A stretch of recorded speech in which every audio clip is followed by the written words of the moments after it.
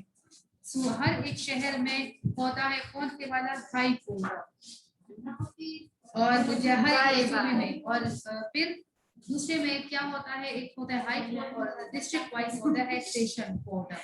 سمجھ آ رہی؟ تو یہ تین وہ ہو گئے, ایک قانون بنانے والی, دوسری انتظامیہ انتظام چلانے والی, اور تیسری برانچ جو ہے وہ ہے عدالت عدلیہ. سمجھ آ رہی ہے نا؟ اچھا, تو اس کا مطلب ہے کہ آئین کیا ہے؟ آئین قوانین و ضوابط کا ایک مجموعہ ہوتا ہے جس کے مطابق ان کو چلایا جاتا ہے. وہ بتاتی ہے کہ کس ڈپارٹمنٹ کے پاس کتنا پاور ہے, کس کا کیا کام ہے, وہ کس طرح کام کریں گے, اور یہ ساتھ ہی ساتھ میں شہریوں کے فرائض بھی اس میں بتائے جاتے ہیں کہ شہریوں کے کیا حقوق اور فرائض ہے. نیکسٹ سلائڈ کی طرف دیکھیں. The current constitution of Pakistan was drafted in 1973. میں نے آپ لوگ کو بتایا نا کہ ہمارے ملک میں 3 آئین ابھی تک جو تھے وہ بنے اور پھر دوبارہ 2 ختم ہو گئے, ابولش ہو گئے. کس وجہ سے؟ مارشل لا کی وجہ سے. ماشاء اللہ کسے کہتے ہیں کہ جب ملک میں بگاڑ پیدا ہو, حالات قابو میں نہ ہو, تو پھر فوج آ کے کنٹرول لے لیتی ہے اور ہر ایک ڈپارٹمنٹ کا نظام جو ہے وہ فوج آرمی والے چلاتے ہیں, تو ملک کا جو آئین ہوتا ہے وہ ایبولش ہو جاتا ہے, ایبولش بھی ختم ہو جاتا ہے. پاکستان کا جو لاسٹ ون بنا تھا, تھرڈ ون کانسٹیٹیوشن, یہ تھرڈ بھی ہے, اس کو ہم کہتے ہیں 1973 کانسٹیٹیوشن, تھرڈ کانسٹیٹیوشن. یہ ابھی تک پاکستان میں ہے. پاکستان کا جو موجودہ آئین ہے یہ 1973 میں بنایا گیا تھا. ڈرافٹڈ 1973 مینس کہ 1973 میں بنایا گیا تھا. اب ہم اس کی جو مین خصوصیات ہے, جو بنیادی خصوصیات ہے, اس کے بارے میں جاننا چاہتے ہیں. تو بہت بڑے ہیں لیکن کچھ پوائنٹس میں آپ لوگوں کو بتا رہی ہوں. Basic characteristics of the 1973 Constitution.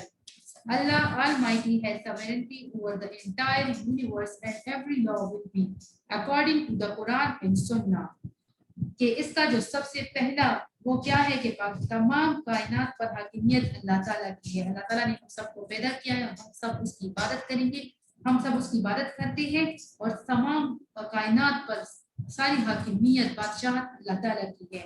اور ہر قانون اور سنت کے مطابق, ہر قانون قرآن اور سنت کے مطابق بنایا جائے گا.